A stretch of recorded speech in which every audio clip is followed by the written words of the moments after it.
Animal Liberation and Social Revolution, a vegan perspective on anarchism, or an anarchist perspective on veganism, with a preface by Joseph M. Smith, written by Brian A. Dominick, 1997. Preface: Sharpening the Tools of Revolution. To embrace veganism and forego the consumption and utilization of animal products is not an end, but a beginning, a new start, affording the practitioner an opportunity to see everyday realities in a different light. However, to speak of the suffering of non-human animals and the benefits of a vegan lifestyle is often a disheartening situation to the vegan. For typically, the first reaction of her audience is to disagree.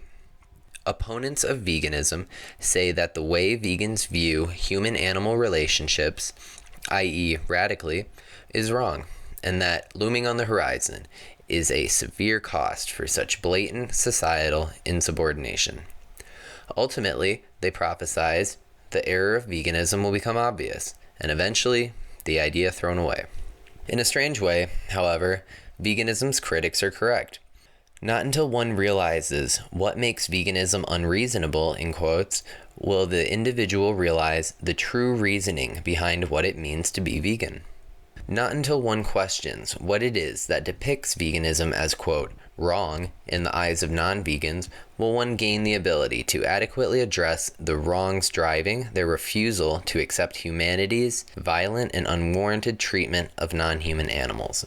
Not until the principles of veganism are applied to the rubric of injustice as a whole will one understand the need for veganism at all.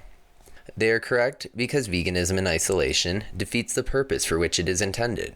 And so it goes. For the alienation experienced as an effect of breaking social conventions is often enough to make one, quote, question her commitment to veganism.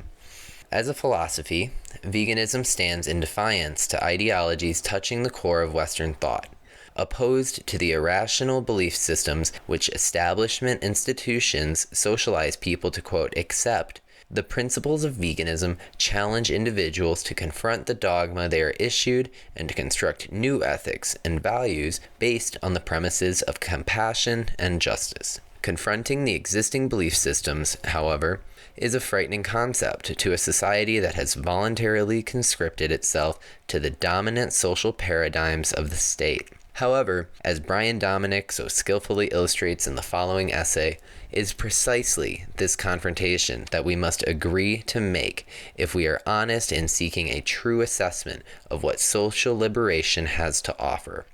In the totality of this process, veganism is but one element in the compound structure of social revolution. It is in this light that Brian's essay shines its brightest.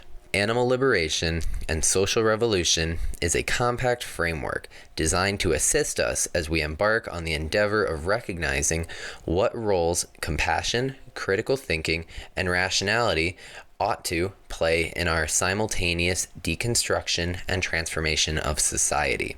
Relentless in his quest to set the proverbial wheels of this transformation in motion, Brian presses us to confront the oppressive ideologies we harbor within ourselves and to uncover their linkages to the injustice that pervades every sphere of our existence. It is Brian's belief that each of us has been given the tools to draw these necessary conclusions. It makes no difference if you are an anarchist approaching veganism, a vegan approaching anarchism, or neither of the two. All that is required is the willingness to roll up your sleeves, sharpen those tools, and start drawing in a concerted effort to challenge humanity's myopic vision of what constitutes a just society. Joseph M. Smith, November 1995. Everyone has a limited amount of time and energy, and time taken in active work for one cause reduces the time available for another cause. But there is nothing to stop those who devote their time and energy to human problems from joining the boycott of the produce of agribusiness cruelty. It takes no more time to be a vegetarian than to eat animal flesh.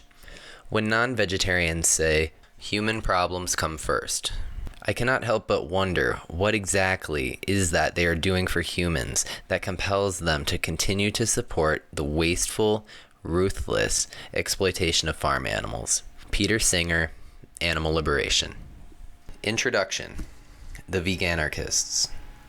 For some time now, animal liberation and the activists who struggle in its name have been embroiled in heated discourse and action.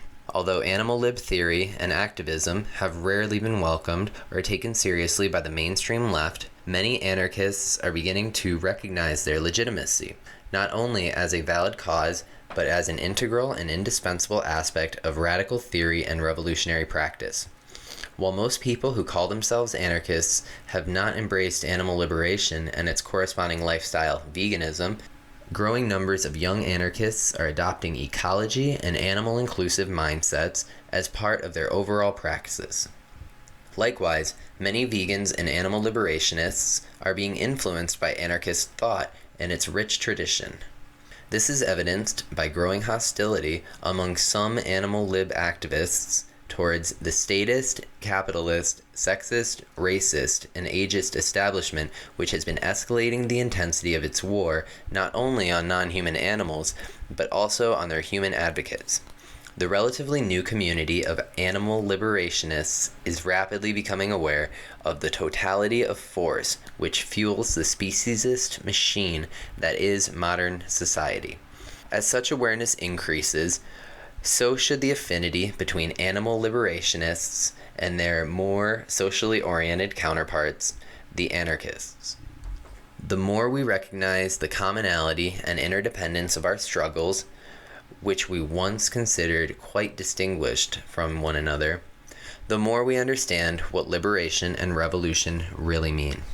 Besides our far-reaching vision, anarchists and animal liberationists share strategical methodology. Without pretending to be able to speak for all, I will say that those I consider true anarchists and animal liberationists seek to realize our visions via any means effective. We understand, contrary to mainstream perceptions of us, that wanton destruction and violence will not bring about the end we desire. But unlike liberals and progressives, whose objectives are limited to reforms, we are willing to admit that real change will only be brought about if we add destructive force to our creative transformation of oppressive society. We can build all we want, and we should be proactive where possible. But we also understand that we can make room for free creation only by obliterating that which exists to prevent our liberation.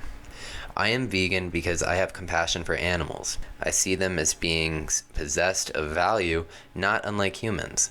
I am an anarchist because I have that same compassion for humans and because I refuse to settle for compromised perspectives, half-assed strategies, and sold-out objectives. As a radical, my approach to animal and human liberation is without compromise. Total freedom for all, or else.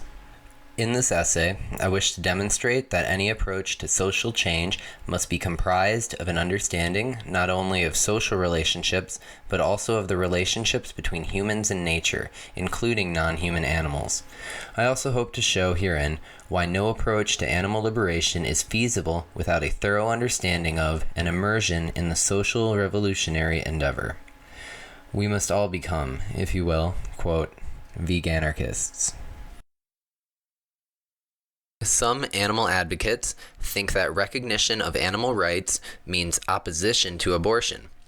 Nothing could be further from the truth. Abortion represents a unique moral problem that is replicated nowhere else in society. Even if the fetus is regarded as a rights-bearing, quote, person, the reality is that this subservient right holder lives inside the body of a primary right holder, the mother. We can either leave the decision to terminate pregnancy to the mother, or we can leave the decision to some white male legislator or judge who cannot get pregnant. In our patriarchal society, those are the only choices that we have. In our view, opposition to oppression commits us to support freedom of choice. Annie Carlton, Sue Coe, and Gary Francicone. The American left should support animal rights, a manifesto. What is social revolution? Revolution, in quotes, is one of those words whose meaning varies greatly from one person's usage to another's. In fact, it's probably safe to say that no two people share the same idea of what, quote, revolution really is. This, in my mind, is what makes revolution truly beautiful. When I speak of revolution, I am referring to a dramatic social transformation. But my revolution is not defined by objective changes in the world around me, such as the overthrow of the state or capitalism. Those, to me, are merely symptoms. The revolution itself cannot be found outside of us. It is wholly internal, wholly personal. Every individual has a perspective. We each see the world in a different way. Most people, however, have their perspectives molded for them by the society in which they live. The overwhelming majority of us see the world and ourselves in ways conditioned into us by the institutions that run our lives, i.e., government, family, marriage, church, corporations, school, etc. Each of these institutions, in turn, is generally a part of what I call the establishment, an entity which exists solely for the perpetuation of the power of a relative minority. Fueled by the elite's passion for more and more power, the establishment necessarily draws power from the rest of the world by way of oppression. The establishment employs many forms of oppression, most of them commonly acknowledged but rarely understood, much less opposed. First, there is classism, which is economic oppression. Statism, or the subjugation of people by political authority, sexism and homosexism, oppression based on heterosexual, male, supremacy or patriarchy, and racism, a general term for oppressions founded in ethnocentrism. Beyond these more commonly acknowledged oppressions, there is ageism, the dominance of adults over children and young people, and finally, the oppressions which result from an anthropocentrism, namely speciesism and environmental destruction. Throughout history, the establishment has been dependent upon these oppressive dynamics and has increased and concentrated its power as a result of them. Consequently, each form of oppression has become interdependent upon the others. The infusion of these different oppressive dynamics has served to enhance and complement each other in versatility as well as strength. So the force behind the institutions which have socially engineered us is the same force behind racism and speciesism, sexism and classism, and so on. It would be reasonable to assume, then, that most of us, as products of establishment institutions, have been socially engineered to foster oppression inside and among ourselves. Revolution is the process, not an event, of changing the false wisdom and values we've been indoctrinated with, and of challenging the actions we've learned to make and not make. It is we who are the enemy. Overthrowing the oppressors in our head will be the revolution. Watching their constructs fall in the streets will merely be a joyous sign that we are revolting together in a unified, unrestricted manner. The social revolution is a collection of internal processes, radical social change of the objective conditions in which context we live can only come as a result of such revolution. Radical veganism. Two more words, the meanings of which are more often than not misconstrued, are, quote, radicalism and, quote, veganism. The co-optation of these terms by short-sighted and self-centered liberals has removed the potency originally bestowed upon them. Again, without claiming a monopoly on, quote, true definitions, I will offer my personal meanings for these terms. Radicalism and extremism are not at all synonymous, contrary to popular belief. The word radical is derived from the Latin root rad, which actually means root. Radicalism is not a measure of degree of ideological fanaticism to the right or the left. Rather, it describes a style of approach to social problems. The radical, literally speaking, is someone who seeks out the root of a problem so that she may strike at it for a solution. Radicals do not limit their goals to reforms. It is not their business to make concessions with victimizers to bring about an alleviation of oppression's resulting misery. Those are tasks usually left to liberals and progressives. While acknowledging that there are often gains to be found in reforms, for the radical, nothing short of victory is the satisfying end, an end defined as a revolutionary change in the roots of oppression. By my definition, pure vegetarianism is not veganism. Refusing to consume the products of non-human animals, while a wonderful life choice, is not in itself veganism. The vegan bases her choices on a radical understanding of what animal oppression really is, and her lifestyle choice is highly informed and politicized. For instance, it is not uncommon for self-proclaimed vegans to justify their carefree consumption of corporate products by claiming that animals are helpless while humans are not. Many vegetarians fail to see the validity of human liberation causes, or see them as subordinate in importance to those of animals who cannot stand up for themselves. Such thinking exposes the liberal vegetarian's ignorance not only of human oppression, but of the deep-seated connectedness between the capitalist system at large and the industries of animal oppression. Many people who call themselves vegans and animal rights activists, in my experience, have little or no knowledge of social science, and often what they do, quote, know about the connections between society and non-human nature is laden with misnomers. For example, it is not uncommon to hear vegans argue that it is the consumption of livestock which causes world hunger. After all, more than 80% of the U.S.'s grain harvest is fed to cattle, and that would be more than enough to feed the hungry of the world. It seems logical to conclude, then, that the end of human consumption of animals in the United States would bring about the feeding of hungry people elsewhere. Vegan guru John Robbins seems to hold this belief, but it is entirely false. If North Americans stopped eating meat next year, it is unlikely that a single hungry person would be fed newly freed grains grown on U.S. soil. This is because the problem of world hunger, like that of, quote, overpopulation, is not at all what it seems. These problems have their root not in the availability of resources, but in the allocation of resources. Elites require scarcity, a tightly restricted supply of resources, for two major reasons. First of all, the market value of goods drops decisively as supply increases. If grains now fed to livestock were to suddenly become available, the change would drop the price of grains through the floor, undermining the profit margin. Elites with investments in the grain agricultural market then have interests directly corresponding to those of elites who own part of the animal agriculture market. Vegetarians tend to think that vegetable and grain farmers are benign, while those involved in animal husbandry are vile. The fact is, however, that vegetables are a commodity, and those with financial interests in the vegetable industry do not want to make their product available if it means growing more to make even less profit. Second, it is the case that the national and global distribution of food is a political tool. Governments and international economic organizations carefully manipulate food and water supplies to control entire populations. At times, food can be withheld from hungry people as a means of keeping them weak and docile. At other times, its provision is part of a strategy intended to appease restless populations on the verge of revolt. Knowing all this, it becomes reasonable to assume that the U.S. government, so tightly controlled by private interests, would subsidize the non-production of grains in order to, quote, save the industry from collapse. Farmers would likely be paid not to grow grains or even to destroy their crops.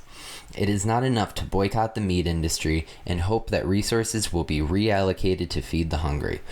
We must establish a system which actually intends to meet human needs, which implies social revolution. This is only one of many connections between animal and human exploitation, but it illustrates well the need for total revolution. A revolution in the relationship between humans and animals is narrowly focused and is, in fact, preempted by the very nature of modern society. One reason animals are exploited in the first place is because their abuse is profitable. Vegetarians tend to understand this much. But the meat industry, including dairy, vivisection, etc., is not an isolated entity. The meat industry will not be destroyed until market capitalism is destroyed, for it is the latter which provides impetus and initiative to the former. And to capitalists, the prospect of easy profits from animal exploitation is irresistible. The profit motive is not the only social factor which encourages animal exploitation. Indeed, economics is only one form of social relationship. We also have political, cultural, and interpersonal relationships, each of which can be demonstrated to influence the perception that animals exist for use by humans. The Christian Bible and Western religions in general are full of references to the alleged divine right of humans to use our non-human counterparts for our own needs. At this moment in history, it is absurd for anyone to even think that humans need to exploit animals. There is little we gain from the suffering of non-human animals, but God supposedly said that we could use them, so we continue to do this despite the fact that we have out-evolved any real need we might have once had for them. Vivisectors claim we can learn from non-human animals, and they use this assertion to justify the torture and murder of sentient beings.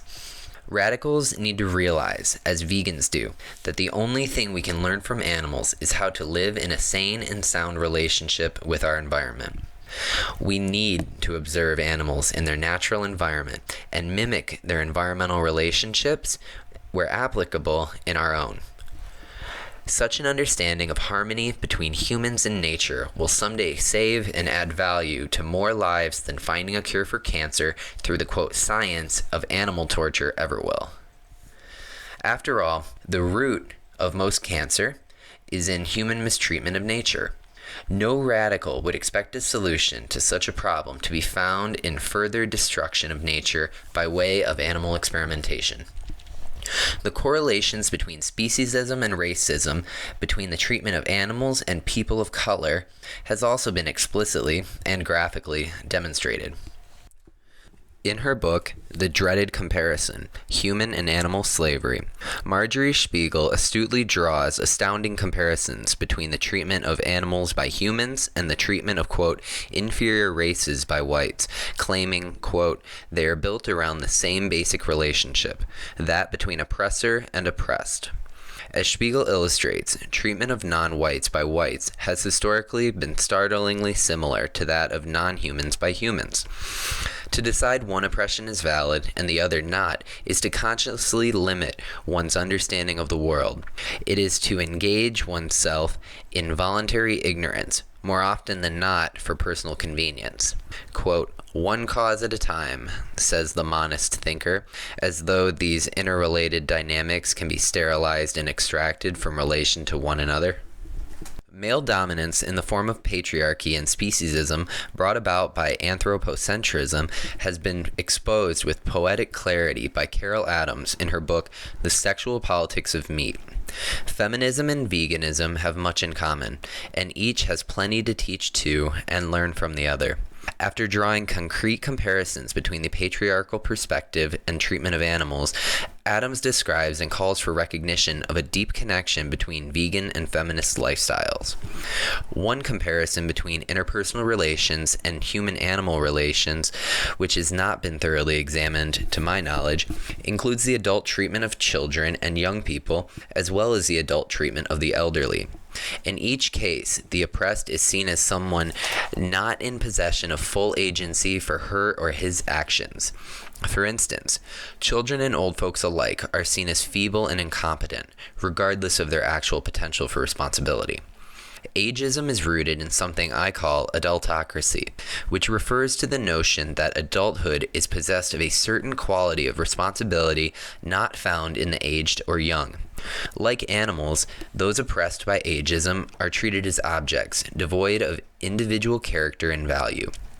They are exploited whenever possible, spoiled when deemed, quote, cute, but almost never given the same respect offered adult humans. That children, the elderly, and animals are living, thinking, sentient beings is somehow lost in the adult quest for dominance and power. Not unlike patriarchy, adultocracy doesn't require formal hierarchy. It asserts its dominance by convincing its victims they are indeed less valid than their adult oppressors. Non-humans, too, can be easily invalidated. Simply depriving them of any freedom to develop individual character is a major step in that direction. There is no question that the state is on the side of those who exploit animals. With a few exceptions, the law is decidedly anti-animal. This is demonstrated as much by government subsidization of the meat and dairy industries, of vivisection and military use of non-humans, as by its opposition to those who resist the animal exploitation industry. The politician will never understand why the state should protect animals. After all, every sphere of social life condones and encourages their abuse. Acting in the present, quote, interests of human constituencies will always translate, however absurdly, into acting against the interests of the animal kingdom, a vast constituency that has yet to receive the right to vote. But, the anarchist asks, if every animal were to be granted suffrage and then asserted their need for protection by voting, would we have a better society? That is, do we really want the state to stand between humans and animals, or would we rather eliminate the need for such a barrier? Most would agree that having humans decide against animal consumption without being coerced to do so is the optimal choice. After all, if alcohol prohibition caused so much crime and violence as it did, imagine what social strife meat prohibition would create. Just as the drug war will never make a dent in the problems brought about by chemical dependency and its corresponding, quote, underworld, no legal war on meat would have a prayer of curbing animal exploitation. It would only cause still more problems. The roots of these types of problems are in socially created and reinforced desire to produce and consume that which we do not really need. Everything about our present society tells us that we, quote, need drugs and meat. What we really need is to destroy that society. The vegan must go beyond a monist understanding of non-human oppression and understand its roots in human social relations. What's more, she must also extend her lifestyle of resistance to a resistance of human oppression. Here in the zoo, in this place of hypnotic fascination, human beings come to see their own instincts caged and sterilized. Everything that is intrinsic to humankind, but smothered by capitalist society, reappears safely in the zoo. Aggression, sexuality, motion, desire, play, the very impulses to freedom, are trapped and displayed for the alienated enjoyment and manipulation of men, women, and children. Here is the harmless spectacle in which everything desired by human beings exists only to the degree that it is separated from the reality of human existence. The condition of slavery automatically poses the question, what are the prospects for liberation? It hardly needs to be stressed that the notion of revolutionary transformation between humans and beasts is all but unthinkable today. The Surrealist Group. Comparing the suffering to that of blacks or any other oppressed group is offensive only to the speciesist, one who has embraced the false notions of what animals are like. Those who are offended by comparison to a fellow sufferer have fallen for the propaganda spewed forth by the oppressors. To deny our similarities to animals is to deny and undermine our own power. Marjorie Spiegel, The Dreaded Comparison. Violence in everyday life. Our society, few would disagree, is one based largely on violence. Everywhere we turn, it seems, there is violence, a perception enhanced exponentially by corporate-controlled media images. This violence, as part of our culture and our very existence, undoubtedly has a profound effect on us, the extent of which we can hardly hope to ever truly understand. Those who are on the receiving end of violence naturally suffer a severe amount of disempowerment. Because power is a social concept, we as people do not necessarily comprehend what it means to us. When we perceive a loss of power, one of our typical reactions is to assert what little power we have left. Once we have internalized the effects of oppression, we carry them with us, often only to become victimizers ourselves. It is an unfortunate truth that victims often become perpetuators specifically because they themselves are victimized. When the victimization takes the form of physical violence, it often translates itself into still more violence. That in mind, we can clearly see why abuse of animals, whether directly, as in the case regarding the mistreatment of pets, or indirectly, as through the process of meat eating, correlates to social violence. Humans who are mistreated themselves tend to mistreat others, and animals are among the easiest, most defenseless victims. This exposes yet another reason social oppression must be struggled against by those concerned for the welfare of animals. What's more, this cause-effect dynamic works both ways. It has been shown that those who are violent towards animals, again, directly or indirectly, are also more likely to be violent towards other humans. People fed a vegetarian diet, for instance, are typically less violent than those who eat meat. People who abuse their pets are unlikely to stop there. Their children and partners are often next. It is absurd to think that a society which oppresses non-human animals will be able to become a society which does not oppress humans.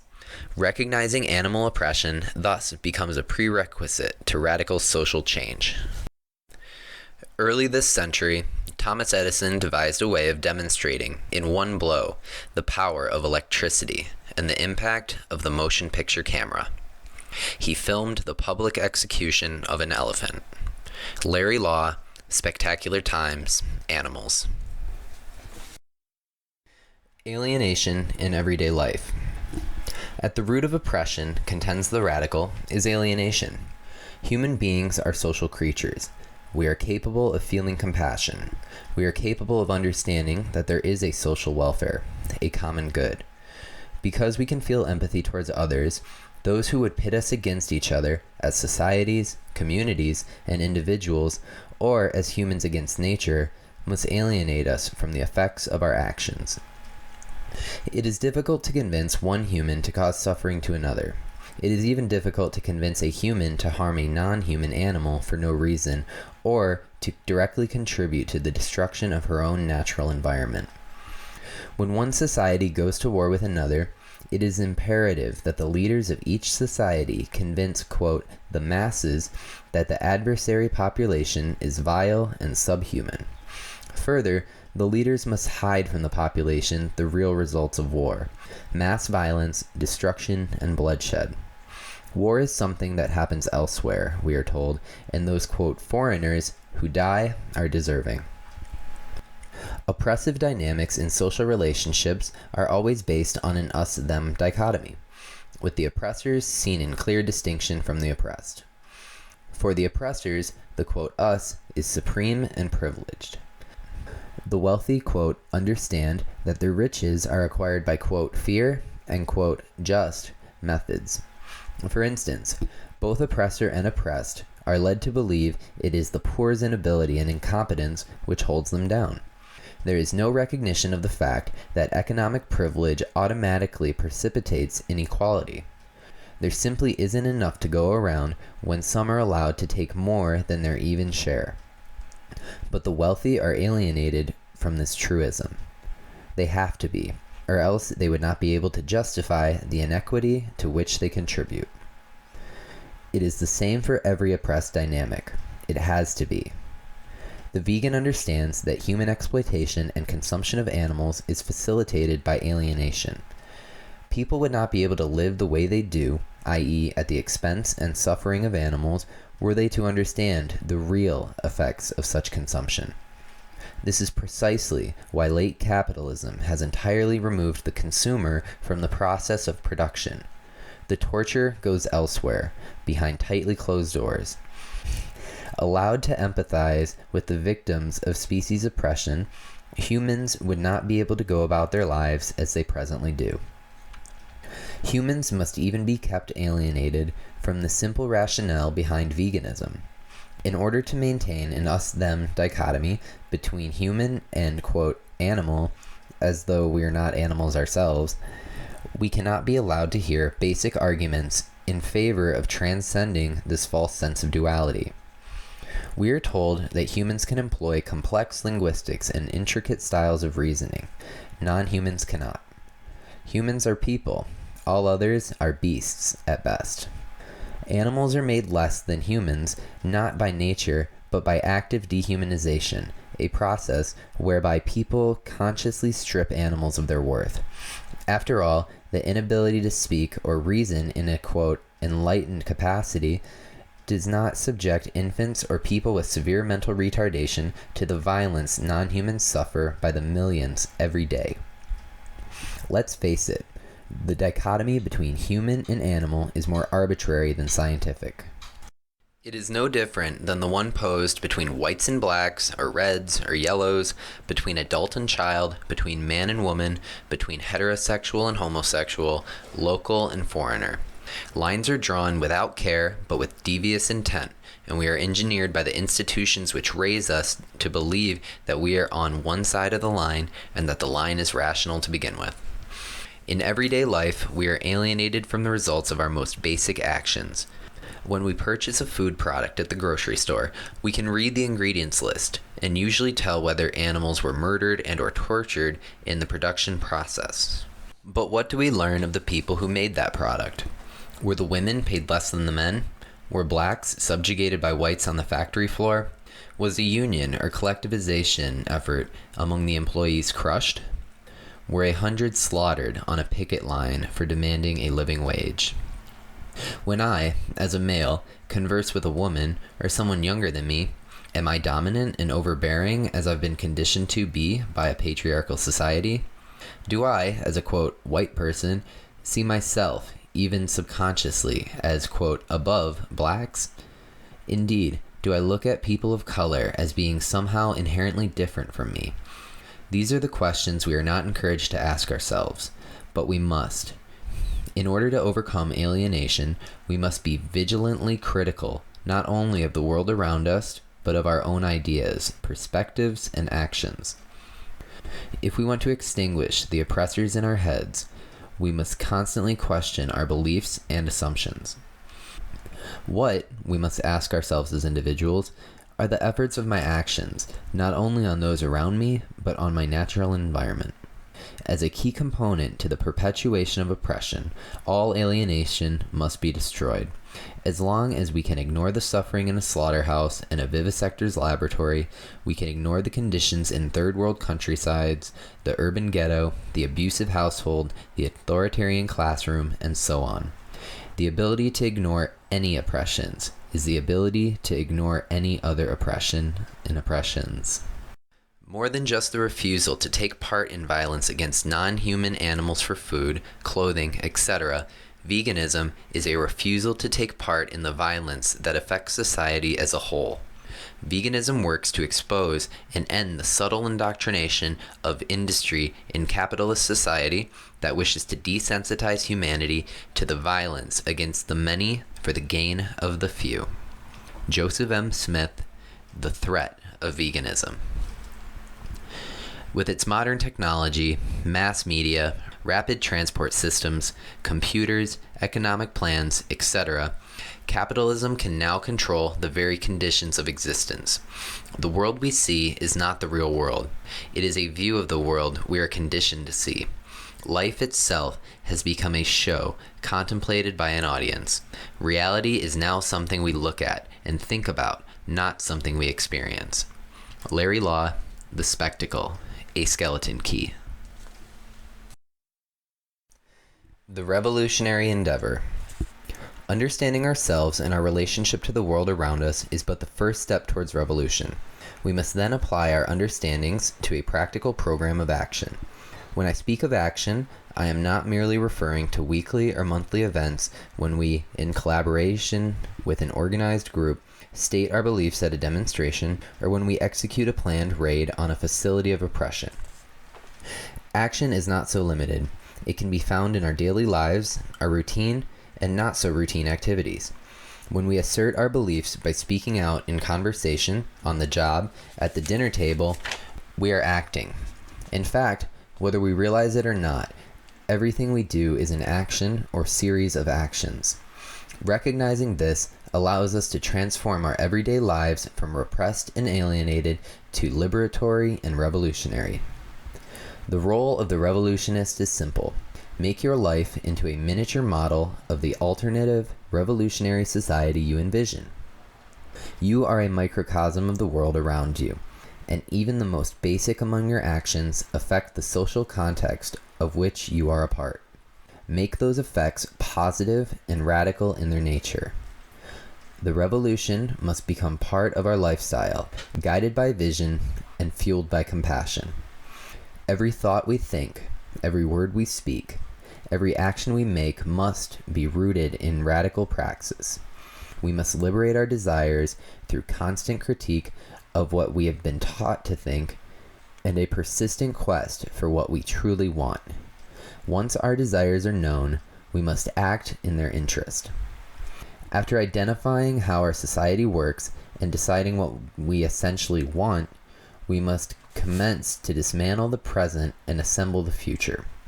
We must go about these tasks simultaneously. As we tear down the vestiges of oppression, we must also create, with both focus and spontaneity, new forms of social and environmental relationships, facilitated by fresh, new institutions. For instance, economically speaking, where there is private ownership today, there must be social ownership tomorrow. Where production, consumption, and resource allocation are now dictated by irrational market forces, in the future, there must be a rational system for the acquisition and distribution of material goods and services, with a focus on equity, diversity, solidarity, autonomy, and/or whatever we deem to be the values which guide our visions. As visionary, the vegan sees a world free of animal exploitation. Further, she sees a truly peaceful and sane relationship between human society and its natural environment. The deep ecology movement has shown us that non-animal nature has value which cannot be quantified in economic terms. Just as vegans have demonstrated the worth of non-human animals, a worth that cannot be calculated by economists, only measured by human compassion. That compassion, demonstrated for the proletariat by socialists, for women and queers by feminists, for people of color and marginalized ethnicities by intercommunalists, for the young and aged by youthists, and for those at the end of the state's gun barrel by libertarians, is the same compassion as that felt by vegans and radical environmentalists towards the non-human world. That each of us needs to become all of these, quote, types of radicals and to incorporate their ideologies into one holistic theory, vision, strategy, and practice is a truism we can no longer afford to ignore. Only a perspective and lifestyle based on true compassion can destroy the oppressive constructs of present society and begin anew in creating desirable relationships and realities. This, to me, is the essence of anarchy. No one who fails to embrace all struggles against oppression as her or his own fits my definition of an anarchist. That may seem like a lot to ask, but I will never stop asking it of every human being. The anti-human garbage of a rotting system must be destroyed and will be destroyed. It won't come soon enough for us. Breakdown begins at home. The society that abolishes all adventure makes the abolition of that society the only real adventure. Anti-Authoritarians Anonymous, Adventures in Subversion. Theory will either be a practical theory, a theory of revolutionary practice, or it will be nothing. Nothing but an aquarium of ideas, a contemplative interpretation of the world. The realm of ideas is the eternal waiting room of unrealized desire, the spectacle. Afterwards. Well over a year after having written the first version of Animal Liberation and Social Revolution, I find myself wishing it had been more inclusive. Indeed, there is no critique of the anti-choice, abortion, tendencies within the animal liberation movement except for the quote on page 3. These tendencies are strong and growing, and they are a threat not only to the reproductive freedom of women, but also to the rational basis for veganism. Veganism, in short, does not equal pro-life. Also, the tactics of the Animal Lib movement are in dire need of critique. From pointless protests to violent attacks, the movement has become increasingly angry and decreasingly grounded. Finally, I wish I'd discuss the concept of, quote, animal liberation more fully. Can we truly liberate animals? Isn't liberation a subjective process, with us able only to liberate ourselves? These and other questions must be dealt with sooner or later. I suppose they will have to await another pamphlet. Brian A. Dominick, August 1996. Afterword to the third printing of Animal Liberation and Social Revolution. When the second edition of this pamphlet went to press about a year ago, I appended a brief, quote, afterwards, proclaiming my concern with some of the notions expressed in the earlier text. Rather than make serious editorial changes to the content of the essay, which I believe still stands as a solid tract, I have opted to discuss some of my more recent conclusions on the topic. On liberation. Among the problems I now have with the original piece is my own and others' use of the term, quote, liberation, to describe what is actually the freeing of animals from exploitation and oppression at the hands of humans. I believe liberation to be a particularly human concept, based on the subjective process of consciousness raising and self-empowerment. Liberation is personal, and it is much more complicated than merely removing physical chains. When a prisoner is released from the confines of incarceration, he or she is not necessarily, quote, liberated from the oppressions of an authoritarian society. He or she is simply, quote, free from the cell. Achieving liberation itself, perhaps an impossible ordeal for any earthly being, is something beyond the capabilities of any animal. It can be argued that animals who are abused and violated, and quite obviously suffer psychological damage, must, like oppressed humans, undergo a process of psychological or subjective recovery. But even personal recovery, theoretically within the capacities of many non-human animal species, is not truly liberation, since liberation, as I defined it, requires the raising of social consciousness, for which non-humans and some humans simply do not possess the capacity. Its texture is more complex than that of recovery. This may all seem a matter of semantics. However, I insist it is much more. For too long, human liberation has been perceived to be solely a social structural process. When we change the conditions of society, we become liberated. I believe a much more dialectical approach is in order. We must become liberated as collectives of individual before we can restructure society in such a manner that it is conducive to liberation. At the same time, before we can become personally liberated, i.e. empowered, enlightened, etc., we must restructure society and its institutions. This seems like a catch-22 of sorts, making us all tail-chasing cats. But when we look at this dialectically, as a gradual, bilateral process of ebb and flow, the complexity of liberation theory begins to give way. Self-proclaimed, quote, animal liberationists, typically dedicated and sincere activists to be sure, tend to miss 2 points. First, one can only liberate oneself. The most we can hope to do for others is free them from the restraints which prevent their self-liberation. Second, only those who can comprehend the complexity of their own oppression can combat it through a process of liberation.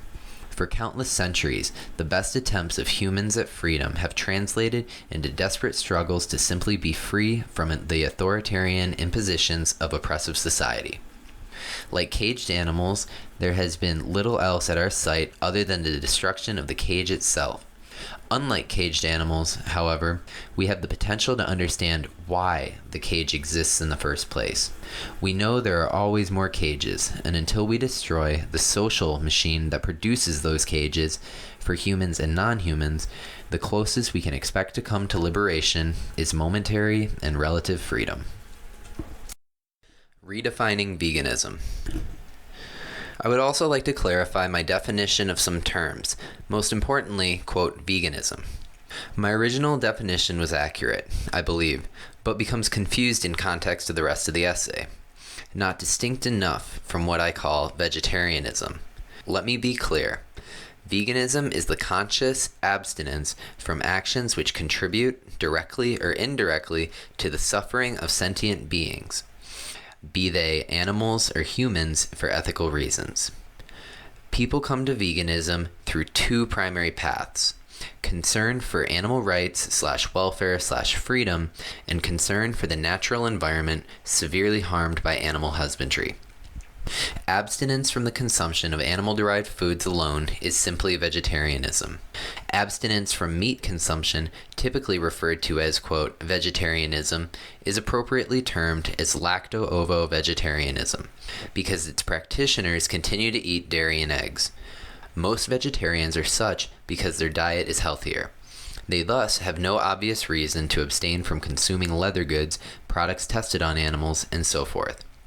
It is important to note that veganism is not an absolute state of being. First of all, there are many interpretations of what constitutes a sentient being. Some argue that all animals, from mammals to insect, are fully deserved of inclusion in the category. At the extreme, there are those who believe that plants and animals are equally deserved of the distinction, and thus choose only to eat fruits and nuts. These people are commonly referred to as fruitarians. Still, others insist many animals which cannot be demonstrated to have individual will, distinctive character, complex nervous apparatuses, or any semblance of emotion, such as insects and crustaceans, are not, quote, sentient by their definition. I have no space here to delve into the debate, but suffice it to say, whatever the specifics of one's definitions, it must be understood that we share the same general principles and are all attempting to live by them as best we know how. Secondly, veganism is an ideal to which we can only hope to live up. So many products which have become, quote, necessities of modern life, such as vehicles, photographic film, etc., contain parts derived from animals. Pet food is another controversial issue. It is important to stress that we can only expect to do our best to take huge personal steps towards our ideal. Even if all we do is quit eating meat this year, while falling short of what vegans consider a fairly simple conversion to compassionate living, we are drastically reducing our personal contribution to the exploitation of non-humans. Burnout ensues when we place impossible demands on ourselves, and further alienation is a typical result of extreme demands placed on others. The liabilities of lifestyleism. I'm the first to be disgusted by those stodgy radicals, mostly of the, quote, old school, who proclaim lifestyle changes must, at the very least, take a back seat to the, quote, real work of social change, which is limited to the restructuring of social institutions. Still, their critique of those who, on the opposite end, believe personal change will actually be the revolution when practiced on a large scale is rather important. We must avoid either extreme. Unfortunately, contemporary anarchists and vegans alike tend toward the lifestylist approach. As I described in the first section of this addendum, there is a vital dialectic involved. And, as I mentioned in the body of Animal Liberation and Social Revolution, the simple act of changing one's lifestyle, even when joined by millions of others, cannot change the world, the social structures of which were handcrafted by elites to serve their own interests. Some radicals go so far as to claim our lifestyles will change, quote, after the revolution. Such a notion is just silly. Those of us who have been raised to be blind consumers, compliant citizens, husbands, wives, and so forth must radically alter our everyday activities, else we will be incapable of running a future liberatory society. Indeed, we won't even seek to radically change the world around us until we learn to stop valuing the superficial, spectacular effects and elements of the present. We won't establish a socialist economy which discourages the production of meat due to its high social and environmental costs unless we are willing to give up meat. An inevitable undertaking of a sane economy will be the abolition of animal exploitation industries, and that will be obvious ahead of time to those with the power to construct such an economy, i.e., the people. But why would we strive toward a system which would result in our inability to eat meat if we cannot bear to give it up now? Lastly, it's important to note that lifestyle changes, such as going vegan, don't really constitute any kind of concrete activism. There is much more to being an activist than just taking a stand, especially a quiet one. Brian A. Dominick, October 1997.